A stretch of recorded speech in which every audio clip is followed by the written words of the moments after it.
Expect the best used car deals guaranteed. Visit arnoldclark.com.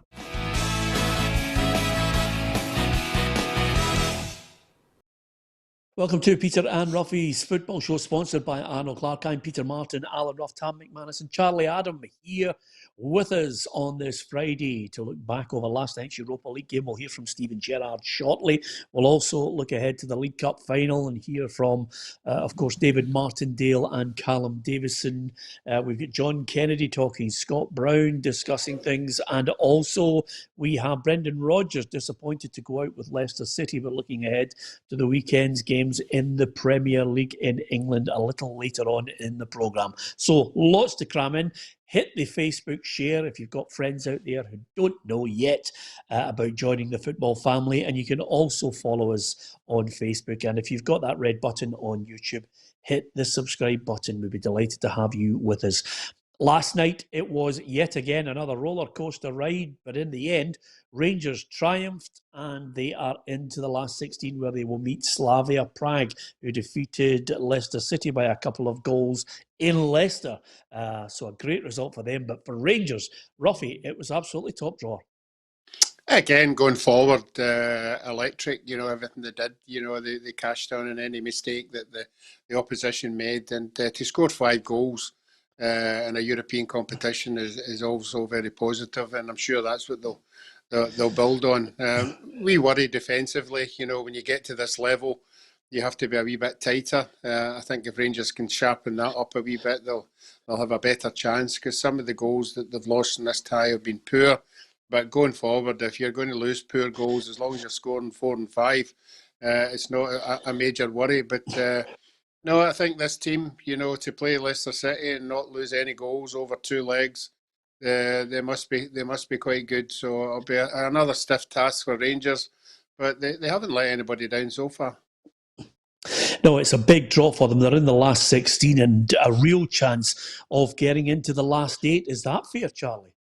Absolutely, Peter. I thought they were magnificent last night. Some of the goals and the play that they had, the build-up play. I thought, like the manager said, I think it was Morelos' best game. I thought he held it up well and allowed the other ones to get involved in the game. Aribo and Kent and Hadji, and the press of that, even the front three, the press of the front three was brilliant, and that's where the goals come from as well. So, listen, I think Rangers are, one of the teams that everybody will look to not want to play because of how good they have been domestically, but European-wise, they've been faultless at times.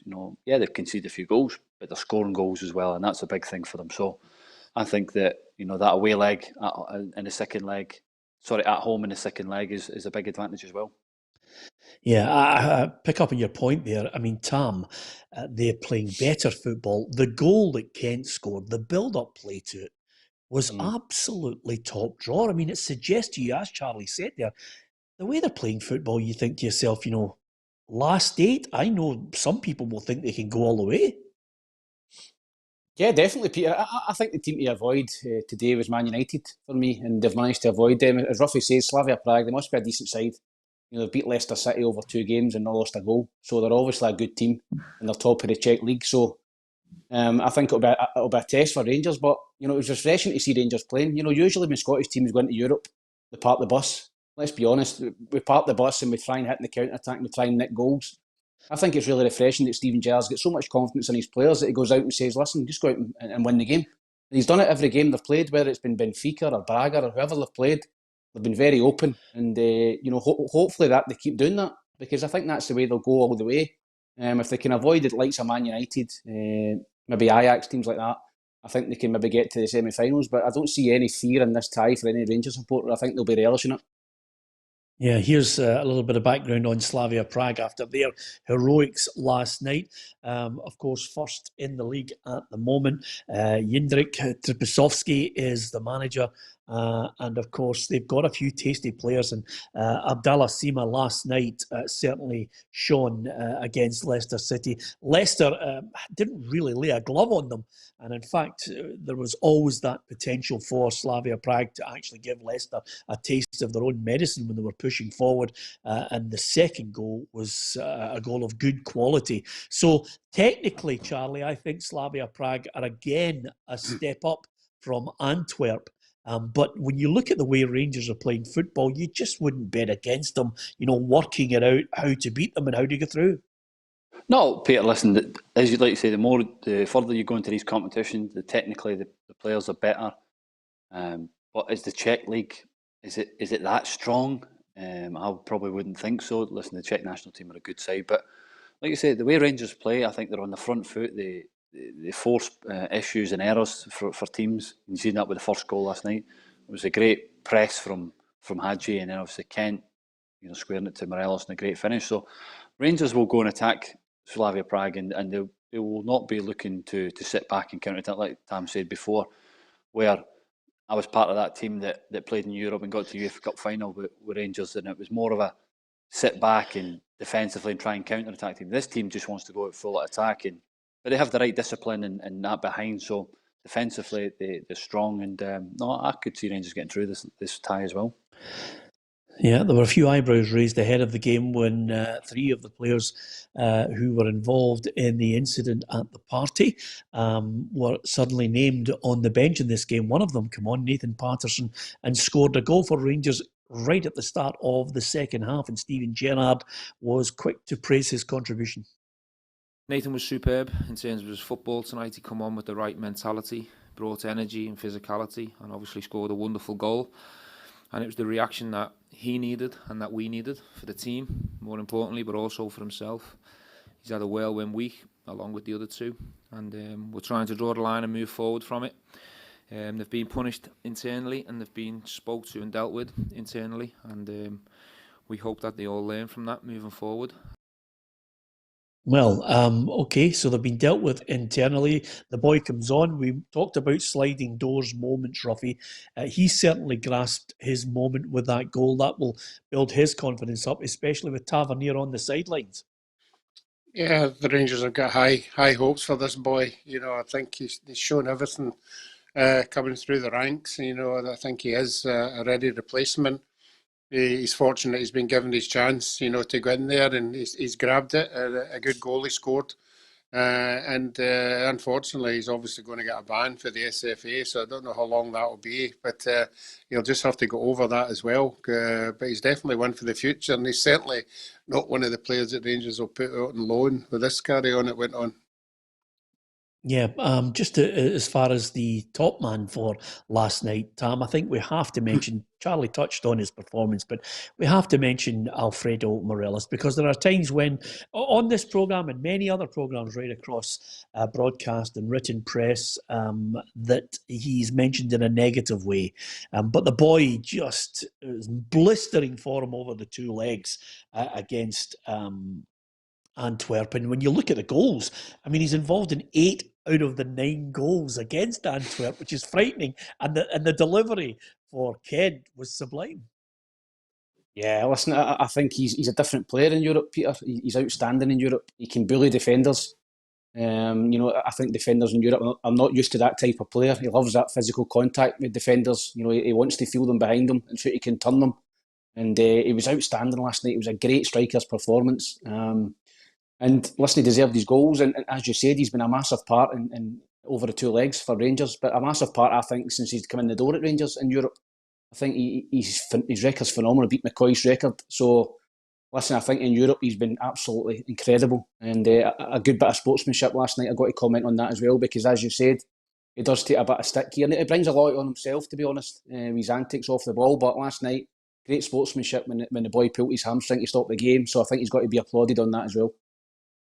Yeah, he's still a young boy, Charlie, and I think, there are times when we all try and objectively comment on some of the lunacy that happens in the game, whether it's Morelos or anybody else on this programme. He's had a fair negative press, but that stroke there that he showed a real sympathetic view towards the opposition player, I thought it's up there with, you look back and you see the Di Canio moment as well, it springs to mind, and that was the first thing that came into my head, and I thought, what a nice touch. Yeah, because he had no right to stop the game. The player was off the pitch with a hamstring, so he's obviously noticed that, and he obviously felt that the lad was in a bit of trouble, so he stopped the game, and it's fair play to him. But it's the other side. I think at times, we've not seen the best of him, because at times it gets played up to him and it bounces off him. He gets frustrated with himself, and then all of a sudden he does daft things in the moments of games and that. But last night, his all round everything, his link up plays, contribution to the team. He's been involved in more goals than anybody in the last, I think, 12 months for Rangers in Europe. So he's been phenomenal for that, and also it was good to see him smile a little bit as well. So it's his mind must be in a good place. He knows what's happening. He knows that Stevens obviously gave him numerous opportunities, but he's starting to repay him. And listen, all strikers want to score goals, and but if he can add assists, that will definitely take people's eye and take notice of what he's doing. Yeah, the manager was raving about him last night. In large parts, and for the majority of it, I thought it was high level. Certainly in terms of our attack and play, I thought our first 3 goals were wonderful. The third one Ryan scored was a fantastic team goal. I thought Alfredo was probably the strongest performance he's put in this season. If you look at the all-round game, I thought he was unplayable, strong, held the ball up well for us, was really physical, and their defenders couldn't handle him. Yeah, so great night for Morelos, great night for Rangers into the last 16. Still a bit touch and go on the coefficient. Obviously, Ukrainian performances last night has really put a bit of pressure on getting those 2 Champions League spaces and 1 automatic qualification, but it could go down to the wire. But listen, I've got a feeling they can make it to the last 8. Is you in that camp, Roughie? Yeah, certainly I can. As I said, if they can maybe tighten up a wee bit at the back, and not lose the amount of goals they're losing. As we've said, the further you go in the competition, it's going to get harder. But they're showing that they can attack and they can score goals. I don't have a problem with in this round. Obviously, there'll be tougher ties round the corner, but there's still a lot of I don't mean bang average European sides left in that competition. There is still a few, that even though they get through this one, they could get another one in the next round before they get anywhere near the big noises. Yeah, here's the overall results from British clubs involved last night. I think there was a real feel that of the teams that were making it into the last 16, there would be 4 English sides there, but that didn't quite materialise. In the end, Arsenal, Manchester United and Tottenham were in the hat alongside Rangers. You can see drawing Slavia Prague and AC Milan against Manchester United is going to be a cracker, as well as Arsenal. The Arsenal fans, I think, were beating their heads off a wall because this will be yet again another match-up against Olympiacos. They've played them 5 times already in European competition. They're sick of the sight of each other. But there's no Leicester in there because obviously they lost out. And I think that was, to be perfectly honest with you, if you hear what Brendan Rodgers has to say, a painful experience for them. I think it's disappointment, of course, but as I said to the players afterwards, you have to learn from it. We can accept it a lot easier because we weren't good enough on the 9 and over the 2 legs. So that's something that we have to learn from. But the next 2 competitions that we're fighting for, we're all in now. Yeah, no Leicester there. He's a bit gutted about that. I think Leicester Rangers would have been unbelievable, Tam. Everybody was licking their lips at the prospect of that. But in the end, it's Leicester's conquerors. Yeah, it is. And Brendan, again, in Europe, let's be honest, he's a great record domestically for clubs, but in Europe he's been dreadful. That is such a poor result for Leicester, and he had quite a strong team out last night. Likes of Vardy and that all played, so I don't think they were taking it lightly. But obviously the priority for Leicester is the Premier League, but still an upset, in terms of the wages that both clubs can pay. But it would have been great to see Leicester City against Rangers, Brendan Rodgers back against Gerrard, but it wasn't to be, and I think Rangers will be quite happy they're playing Slavia Prague, to be honest. Yeah, okay. So from the European exploits of Rangers, they won't be in action at the are involved in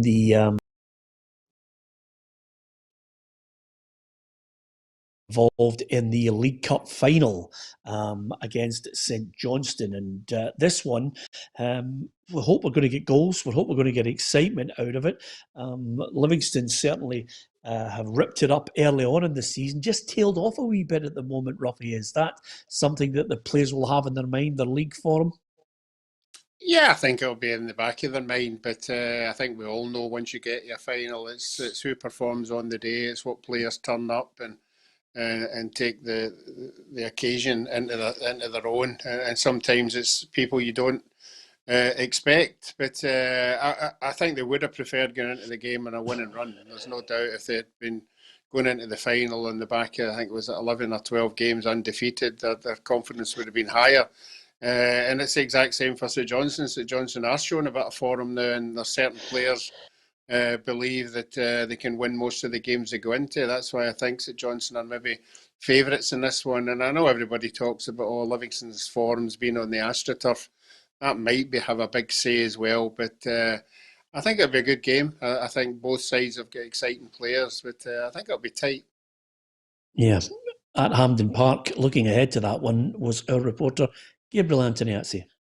Thanks, Peter. In a year like no other, we've had a League Cup like no other, with two teams no one expected to get to this stage battling it out for the first piece of silverware this season. It's St Johnstone versus Livingston in the Betfred Cup final. St Johnstone have never lifted this trophy before, and if they do win on Sunday, it'll only be their second ever major honour to go alongside with the 2014 Scottish Cup victory. Current manager Callum Davidson was on the coaching staff that day. He knows what it takes to win and what it would mean to the club. A huge game. If you look at the history of the club, I think we don't get there very often. You know, it's only 3 times before, so I think it's a massive opportunity to try and land a major trophy, especially probably a little bit at Livingston itself. We're probably both very similar, and it's a great opportunity for either club to win one.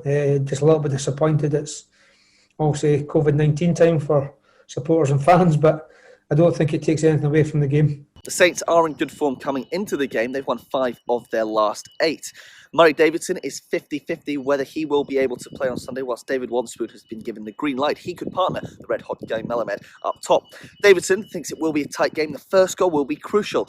He praised both sides' defensive prowesses and specifically Livingston under new manager David Martindale. And let's talk about them. They've been one of the success stories of the season. When Martindale came in, they were unbeaten in their first 14, which fired them up to 5th in the table. They are slight favourites for this one, despite the fact they haven't won in any of their last 3, which includes a 2-0 home loss to St Johnstone earlier in the month. Scott Robinson and Marvin Bartley will both start on Sunday. They faced late fitness tests, but they're good to go.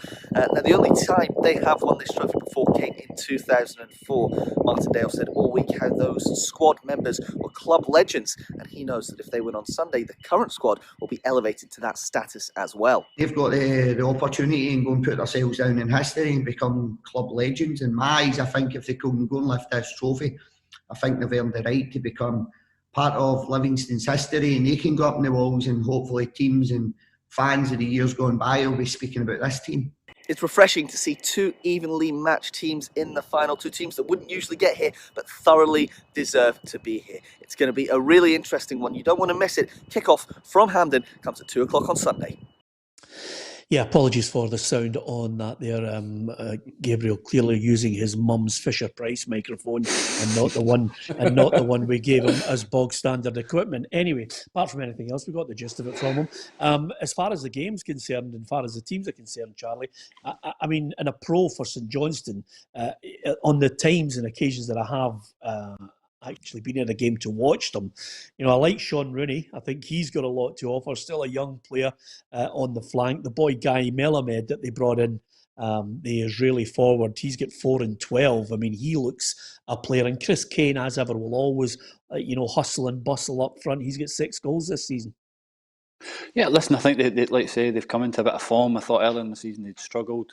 New manager coming in and trying to implement his own ideas. But like you say, I think it's 2 evenly matched teams that are going to, at this competition. This could go in either way. I just think that St Johnstone could nick this because of the experience that they've got before, and the manager. He was a part of the coaching staff. So we'll see what happens. But I hope it's a good game. It's always just a shame there's no supporters there. So I'll just think that St Johnstone will nick this 2-1. Yeah, it's a scoreline I think quite a lot of us have gone for. I've gone for certainly 2-1 on this one, Tam. And I look at, in contrast, the Livingston side. I mean, I like Nicky Devlin. He's a good lad. On the right-hand side as well, he can cause a fair few problems. Craig Sybil's got a good left peg on him in the midfield area. And again, Holt has got the experience that you'd be looking for. But the two players that I think, Alan Forrest has scored 11 goals this season, and Scott Robinson, as ever, I think is always capable of getting a goal. If they're on form, then suddenly you're thinking, maybe. Yeah, I think Scott Robinson obviously is an injury doubt. I think if he plays, it'd be a huge boost for Livingston. I think he need to play him. I think he needs to play. He's a talisman up there up top. But I'm like the rest of the guys. I'd fancy St Johnstone. I had a wee look there. They've only lost 2 games in the last 11.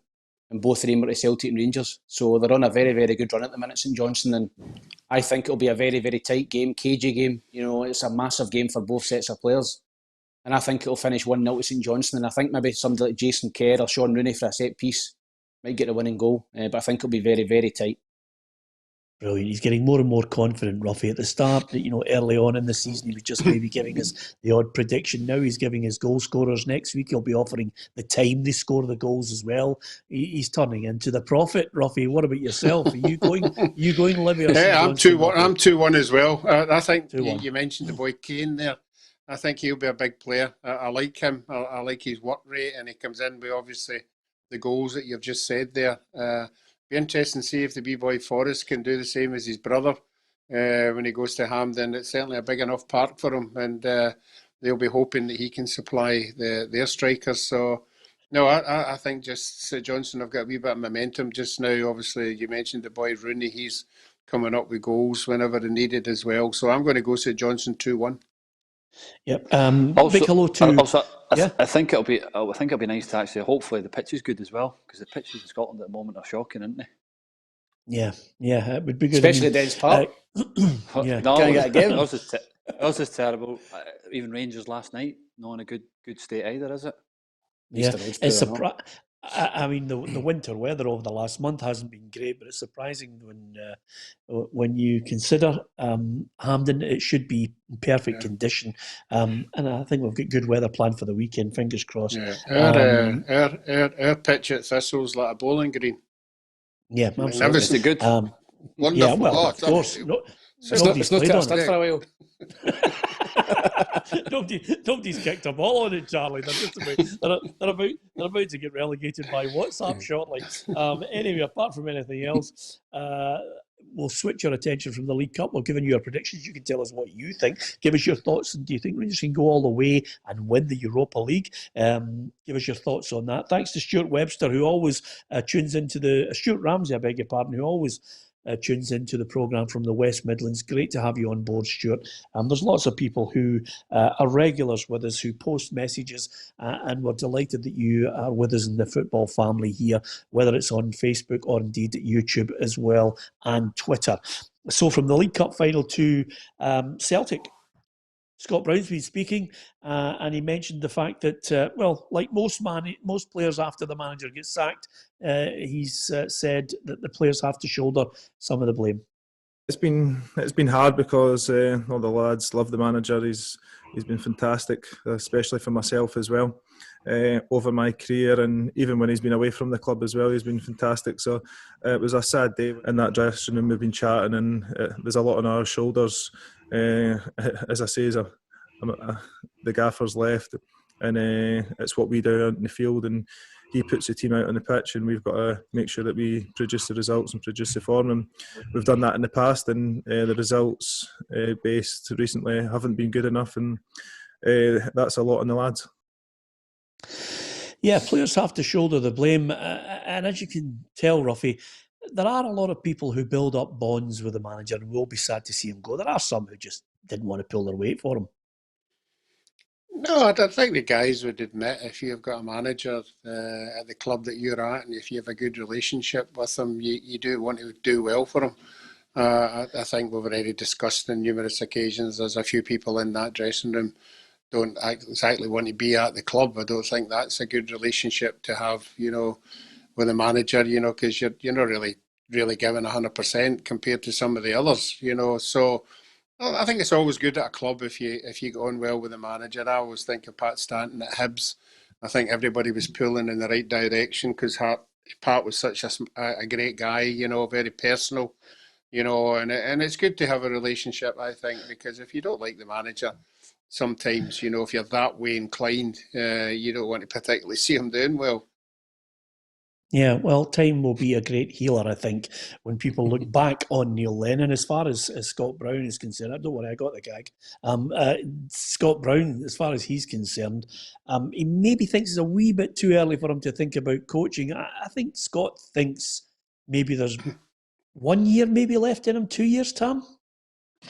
Yeah, I spoke to Scott last night and I was asking him if he was going to be bringing out his attacking in wide areas drill that he'd done in the A licence.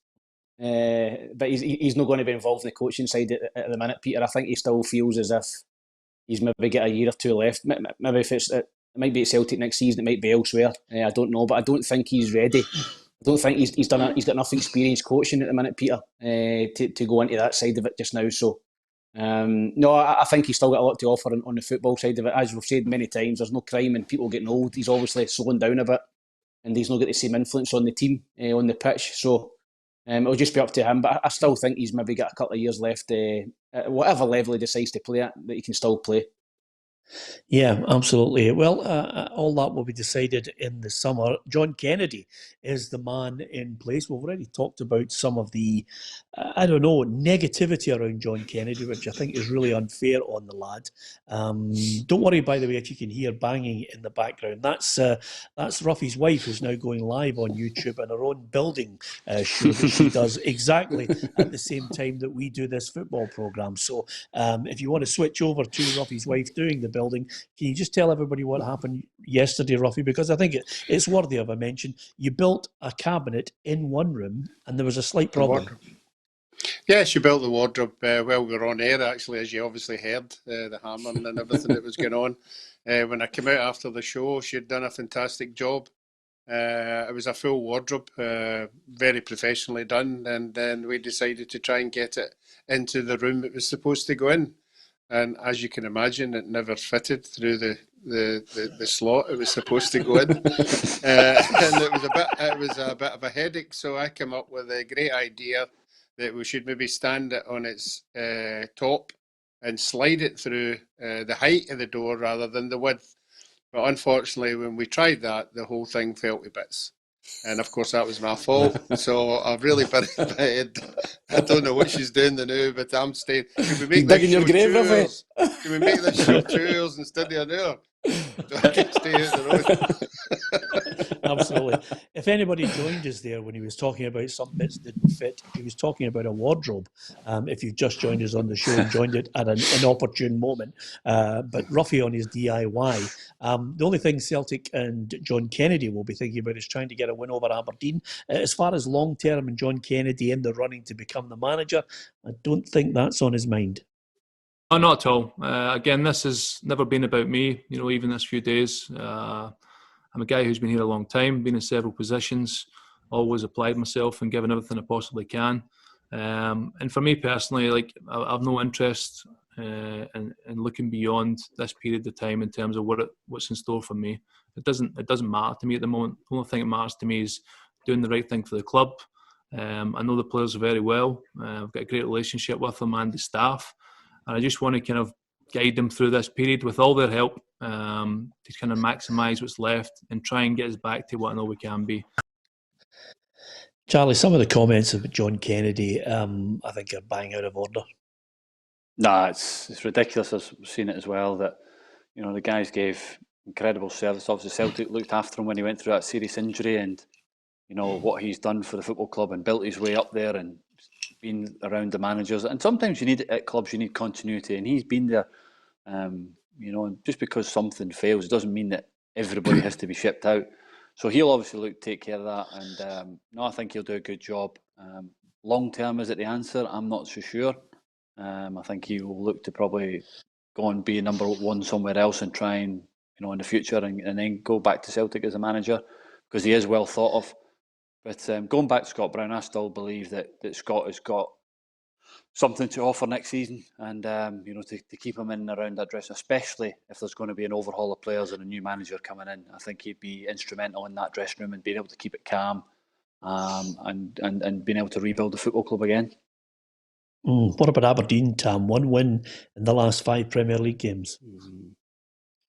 Yeah, it's hard to call this one, Peter, because as Aberdeen have not been in great form. Celtic, we don't know what sort of reaction they're going to get with the manager leaving and John Kennedy coming in. But I agree with everything that's been said about John Kennedy. I think some of the stuff being written about him by Celtic fans is shocking. I think 2004, I think it was, when he got the bad injury against Romania for Scotland. And he's worked his way up, Peter. He started off at a scout, he started off at youth level coaching, and he's worked himself all the way up. And I've come across him a few times. I find him a very, very genuine guy, and I've seen him coaching. I think he's a good coach, though. I think that fans have they don't know how much input he's had to the team under Newland, and it seems to be that the defensive record and the fact that Celtic are shipping goals is because of John Kennedy, which I think is ridiculous. It's obviously the manager. I think John's obviously had some input, so I think you've got to give him a chance if you're a Celtic fan. Yeah, absolutely. Incidentally, Kennedy is not thinking about being the Celtic manager. Scott Brown's not thinking about being a coach. David Moyes has said that he's happy where he is. So anybody who's going to offer that in the bookies list can score all those names off. I think there's still a few names that people can score off as well, who have been quoted as in the running for it. But more names will undoubtedly come along as we go through the next few weeks until they eventually nail their boy. I personally still think they've got him in hand. I think it's done and dusted. And I think that whole thing will become apparent as we get to the summer. Just a hunch, that's all I'm saying. 2-1 Celtic, I'm going. Charlie, what do you think? I think Celtic will win this. The last time Aberdeen played them, they never laid a glove on them, so I'll go 2-0 Celtic. Yeah, Roughie, I know you've had a drink of your gin and tonic because all of us could hear the ice moving in the glass. And what do you think? I agree with Charlie. I think Celtic have to be motivated in that dressing room. Somebody needs to motivate them to get them back on the rails. So I'm going to go 2-0 as well. Tam, did you give us a score? Yeah, no, I think it'll be 2-1 to Celtic, Peter. I think it'll be tight. I think Aberdeen will score, but I just think Celtic will edge it. 2-1. Okay, the other match that we're going to talk about now is Hibs against Motherwell, and let's hear from the man who's just signed a new deal with Hibs, Josh Doig. Yeah, it definitely helps me in the sense that, if I take knocks, if I get, taking out the team and stuff, not tear down, because, there's always, football's an absolute rollercoaster. It's madness, you're starting one week, you're out the next week, you could be injured one week, so, there's never any certainties in football. That's why I just enjoy it every week, and, obviously being released, it was a big knock. It did hurt at the time, but I knew myself. I always had that drive and that work ethic to push forward. Well, of course, Josh Doig didn't work out for him at Hearts, but I think they'll be kicking themselves now. He looks a right prospect, Tam. I don't know who called that one to release him, because he's been a standout for Hibs so far. He's been outstanding. As he said, he's come in at the start of the season. I think that he first caught my eye in the pre-season game against Celtic at Parkhead. He played really, really well that day, and he's kept him in the team, Jack Ross, to be fair to him. And the hunger and desire, the ability, the quality he's got, is unbelievable. I think he's a very, very good prospect, and I think he deserves this new contract. He's obviously a young boy. He's come into the team. He'll not be earning a lot of money at Hibs. So I think for both parties to get him tied up on a long-term deal, and for Josh himself to get a few more quid in his pocket, I think it's great all round. And if he keeps progressing the way he is just now, Peter, Hibs have got a massive asset in their hands in maybe a year or two time when they go to sell him. Yeah, well, his performances are just reward in the manager Jack Ross's eyes with this new deal.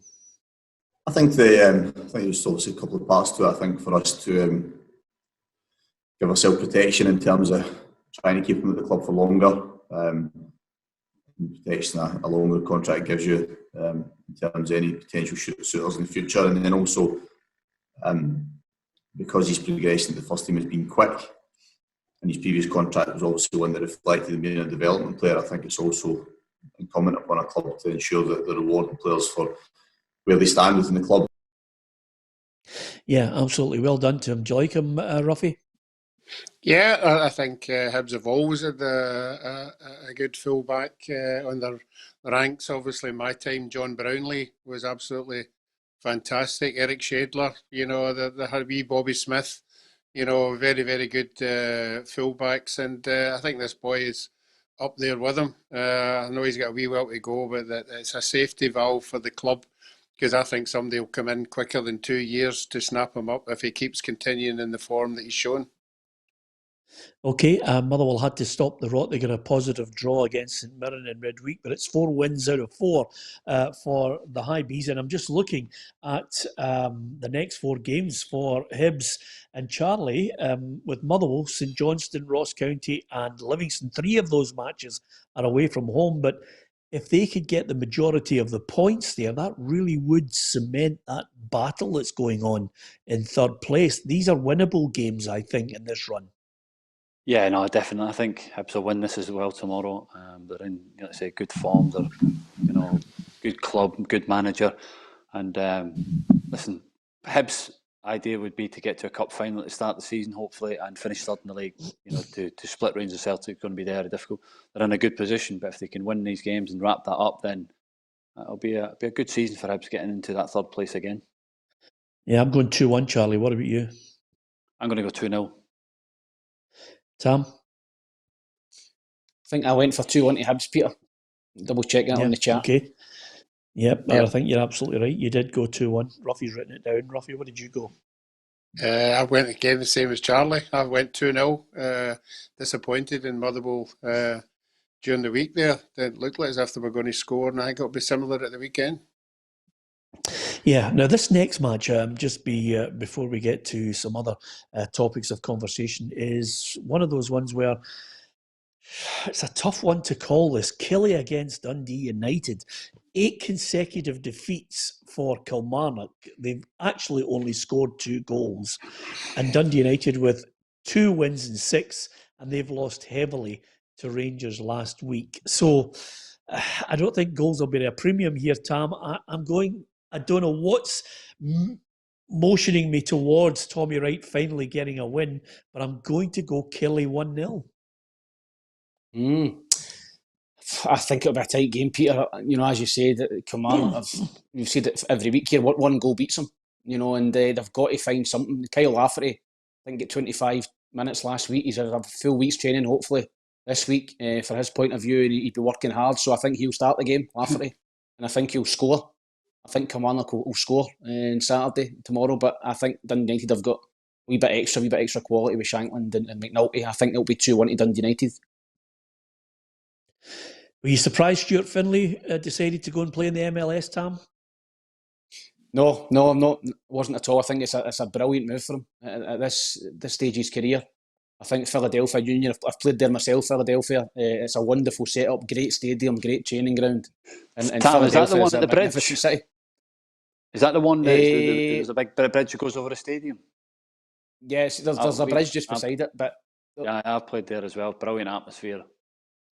Fantastic stadium. Philadelphia's a great city as well. So I think it's a wonderful move for him.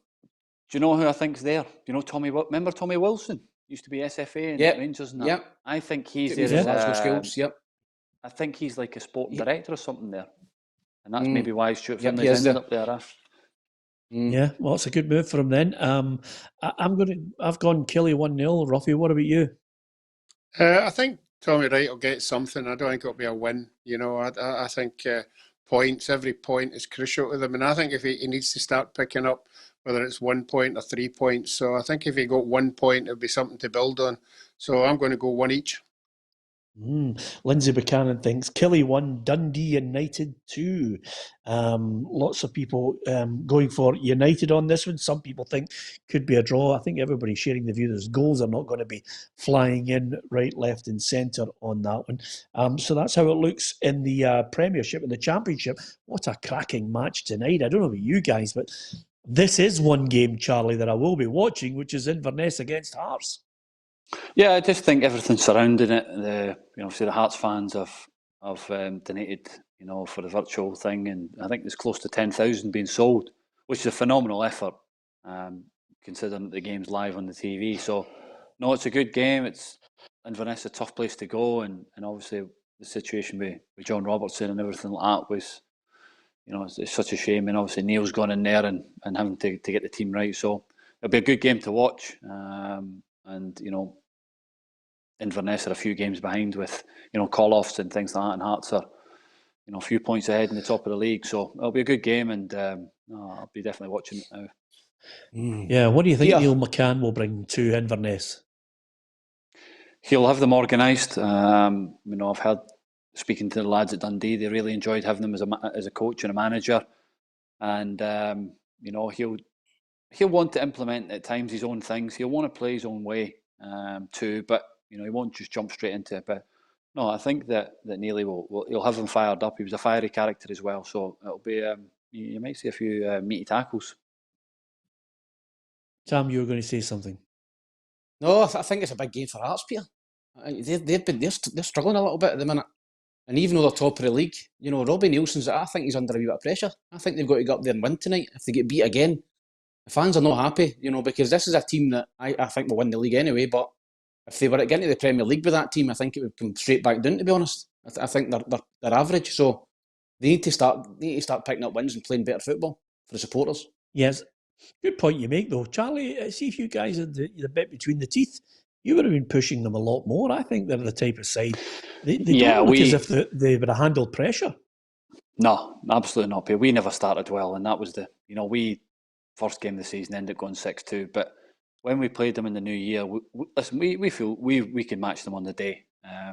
We've had too many draws and things like that. But, they have got a boys that scored the 10 goals. They've got, but they're not what you think they are. Everybody thought they'd blow everybody out the water, and yeah, listen, they've got a good cushion. But like Tam said, I think they would need to add a few if they do go up for next season. Yeah, absolutely. It's a tough one to call. I can't call this one. I think this one might be a draw. What I am going to do, Roughie, is I'm going to offer my sincere apologies to St Mirren fans and Ross County fans, because I've mentioned St Mirren in the back of my head, and I've completely forgotten about the fact that we didn't talk about St Mirren against Ross County, and quite a few people have mentioned this point here, which I know exactly. So unusual for me to forget St Mirren, but I'm going to mention something, Charlie, that quite a lot of people are talking about on here, which is basically the whole issue over. Graham Alexander mentioned the other night there, if Tony Watt had gone down, they got a penalty, but he had to go down. I mean, this is something that really has been contentious. Yep, and you look at Morelos last night, gets a little bit of a touch, goes down, penalty kick. And, Tam's a striker and I'm a midfielder. If there's any contact in the box, you're down. And you got to make, in the games, you've got to make the referee have a decision to make. And if Tony Watt goes down, he gets a penalty. Everybody thinks you're a good guy for staying on your feet and that. But if a defender's silly enough to even try and nick the ball or make contact with you, you've got to give the referee a decision to make, and if you go down and he gives you a penalty, then that's it. That's for me. I would, in Tony Watt's situation, I would have went down and I would have got a penalty. Yeah, absolutely. No point in asking you, Tam. Sometimes if anybody touches you on this show, you fall over. So it's no point in really talking about it any further. Look, he's looking for a penalty. See, what did I tell you? Anyway, apart from anything else, I was so glad I froze there before you started giving me abuse. I gave you pelters. Don't worry about it. I always give 40-year-olds pelters. Big win over Celtic for Ross. Big win over Celtic for Ross County. So 2 wins from the last 3, Roughie, surely has you ready to suggest that Ross County are going to defeat St Mirren. Is he going to tip them? Not away from home. I'm not going to tip them at home. It's a difficult place to get them. But no, I'm going to go with St Mirren. I think St Mirren have shown that. I never showed it in midweek there, right enough. But I think, I think they will. I think they will get the better of Ross County, and Ross County will be bottom of the league by the end of tomorrow night. Yeah, do you know the last 4 results, Roughie? St Mirren's last 4 results. Yeah, but that form's out the window. Form doesn't count. Oh, is it? Okay. It's on the day. Okay. Charlie, what are you going for? 4 draws St Mirren have had against Motherwell, Livingston, Hamilton and Aberdeen. I've got 1-1. I think that St Mirren will nick it 1-0. Okay. Tam, where's your loyalties in this one? Peter, I think I put down one each. I think I put down a draw, I'm not sure. Yeah. Okay. Right. As far as the championship is concerned, it could be interesting, starting with Inverness against Hearts, but there are other matches. Charlie's involved in one, which is Dundee at Morton, which I'm sure you'll enjoy. Ayr United are both Queen of the South against Dunfermline and Wraith Rovers against Alloa. That's how the championship looks. The matches in League One and League Two haven't taken place yet. Much to the annoyance of There's a Roughie. meeting tonight. Oh, come on, tell us then. Go on then. Get it off your chest. Come on, there is a meeting between both divisions and the hierarchy tonight. I think it's at 5:00, so we'll get some kind of inclination of where we're going after tonight. Where do you think you're going? I would like to think the players will start training next week and we can start playing football in a fortnight. You know, that would be fantastic, not just for me, but for the players who must be having a terrible time, you know, sitting in the house, being a full-time club. Yeah, absolutely. I agree with you, Roughie, and I'm backing you 100% on that. I think, we always like a noise up with you, but I think it's a disgrace if they shelve it for the professional footballers, whether they're part-time or not, in the League One and League Two. I think the treatment that's been handed out to them has been a disgrace, Tam. Yeah, I agree with you totally. I think that they've not had a chance to test players in League One and League Two in the Lowland League. I'm sure they would have done it, if they were given an opportunity. The same as the likes of Alloa and teams like that in the Championship, so Arbroath. So no, I think it's poorly the way they've been treated, and hopefully, as Roughie said, I hope that meeting goes well. I really do. I hope for everyone's sake that the League One and League Two can get going again in the Lowland League and junior football and kids football. We want everybody back out there playing again, because it must be torture mentally to be sitting in the house every Saturday, and hopefully they can get back playing. Yeah, of course, the key issue here, Charlie, to be honest with you, is if we could all, if the timing was right, we would all have been allowed out and we'd all have been able to get into Tam's house for the big party. Because when you hit 40, it's, I was looking on his Wikipedia page and I saw his birthday. And I thought, when you hit 40, Charlie, it's a big party. Everybody's in the house in East Kilbride. It would all be brilliant. No, this weekend. Well, I was just about to say, Roughie had a look at the two plant pots and the two big giant sweetie ornaments that he's got. He'd have had them in his bag. We'd have been. And we knew we had that picture as well, wouldn't we?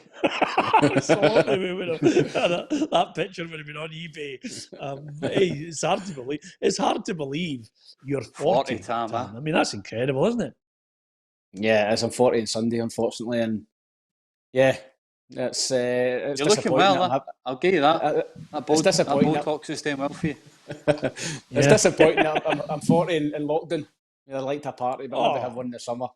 It's a bit gutting, but there you go.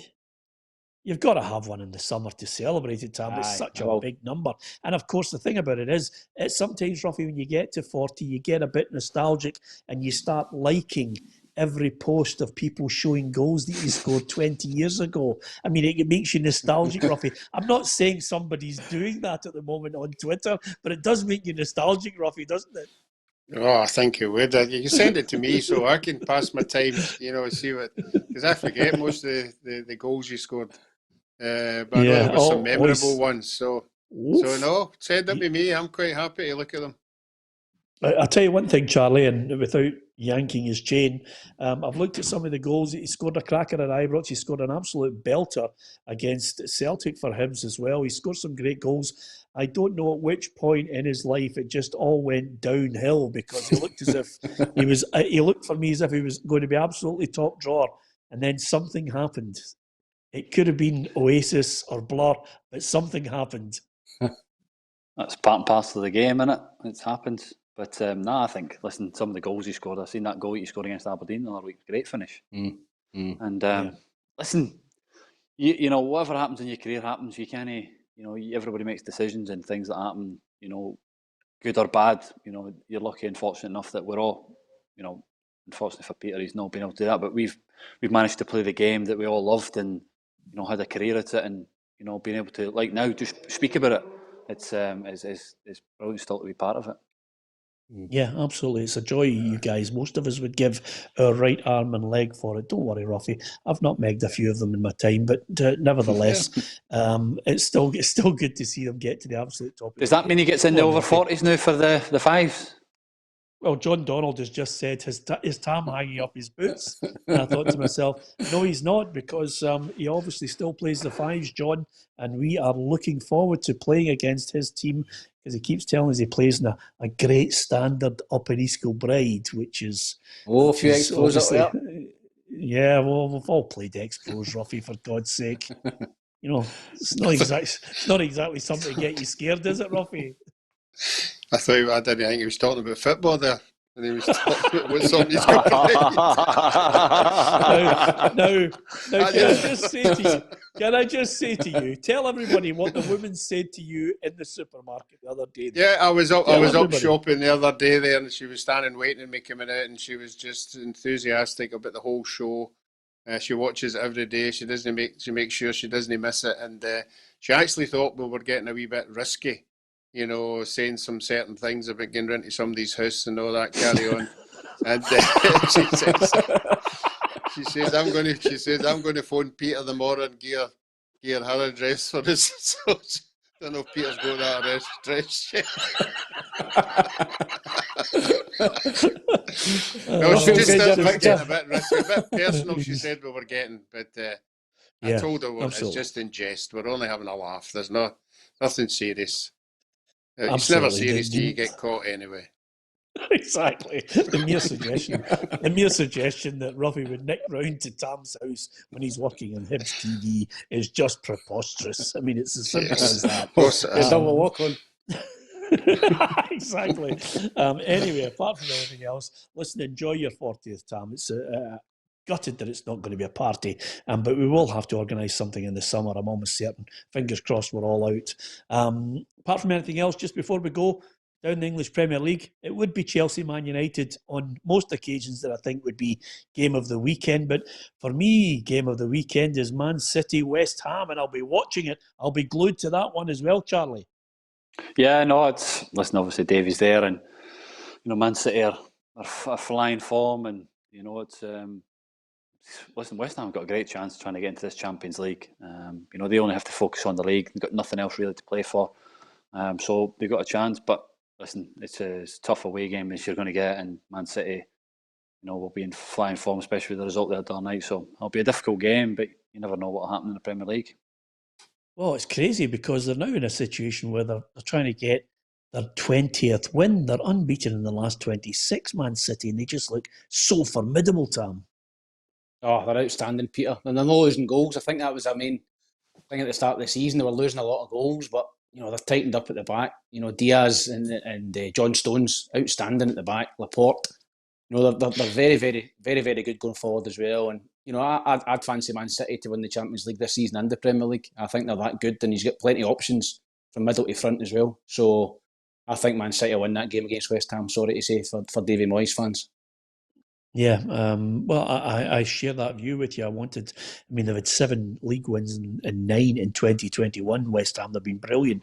But I think this one's a bridge too far. Interestingly enough, I think this might be the year, Roughie, when finally a team with a manager who spent $1 billion on players might actually win the Champions League this year.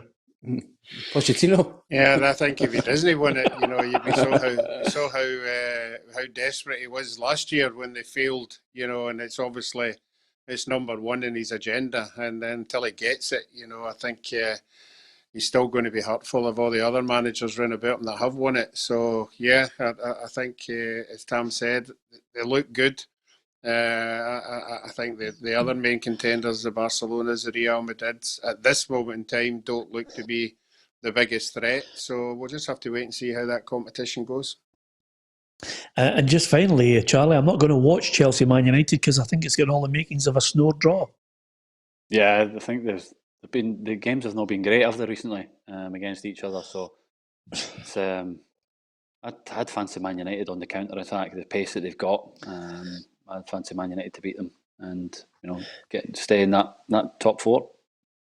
Yeah, just out of curiosity, got to ask you, Charlie, is there any pressure on you to put any kind of pictures on the wall in that hallway that you're in, or is it going to have that kind of a cool magnolia feel for the remainder of the season? Shawshank Redemption.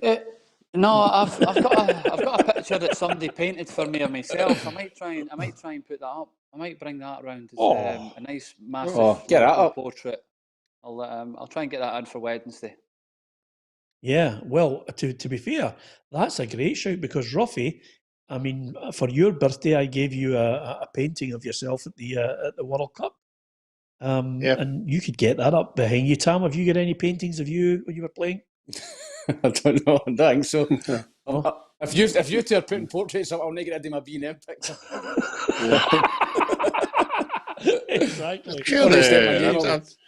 I'm sure when the painter does Tam, he could do a good dugout. You know, a good sort of a background. nice seat. You're in for a kicking, by the way. Anyway, apart from anything else, thanks to Charlie. Good luck tomorrow at Morton. Good luck tonight, Roughie, with the big meeting. Let's hope we get a positive outcome for Partick Thistle and all the other clubs in League 1 and League 2. Don't forget to share our stream, and you can also follow us on Facebook. We'd absolutely love you to join the football family. If you're on YouTube, hit the subscribe button and join us. Right now, we've got a fabulous competition going on. You can win an Xbox, an iPad, and a Diego Maradona canvas. It's 3-in-1, the PLZ hat-trick competition. If you go onto our Facebook page, you'll see the competition. All you have to do is hit the send message, follow the instructions, and you're in with a chance of winning all 3 prizes as one. Good luck with that. When it comes on Sunday, Tam, have a great birthday, 40, and we'll have a party in the summer. Thanks, everybody, for watching.